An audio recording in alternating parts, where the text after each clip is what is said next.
ఓకేనా? తెలుగుదేశం పార్టీ వ్యవస్థాపక అధ్యక్షులు గౌరవనీయులు విశ్వవిఖ్యాత నట సార్వభౌముడు స్వర్గీయ శ్రీ డాక్టర్ నందమూరి తారక రామారావు గారి 30వ వర్ధంతి సందర్భంగా ఈ ఇసుక అడ్డ దగ్గర అన్నదాన కార్యక్రమం నిర్వహించడం జరిగింది. ప్రజలే దేవుళ్ళు, సమాజమే దేవాలయం అన్న నినాదంతో పార్టీ స్థాపించిన 9 మాసాల్లోనే ముఖ్యమంత్రి పీఠాన్ని చేపట్టిన గొప్ప నాయకుడు. గతంలో పోలీస్ పటేల్ పటవార్ వ్యవస్థ ఉండేది.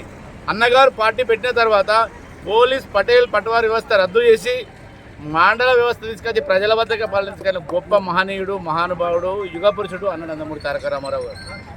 తెలుగుదేశం పార్టీ పెట్టిన తర్వాతే మన బీసీల్లో, ముఖ్యంగా బీసీల్లో చైతన్యాన్ని తీసుకొచ్చి రాజ్యాధికారంలో భాగస్వామ్యం చేసిన గొప్ప నాయకుడు అన్న నందమూరి తారక రామారావు గారు. అదేవిధంగా ఎస్సీ, ఎస్టీ, మైనార్టీలను రాజకీయంలో వేదిక మీదకి తీసుకొచ్చి రాజ్యాధికారంలో భాగస్వామ్యం చేసిన నాయకుడు అన్న నందమూరి తారక రామారావు. అదే పాటలో ముఖ్యంగా చెప్పాలంటే సంక్షేమ పథకాలకు పెద్దపీట వేసిన నాయకుడు ఎన్టీ రామారావు గారు.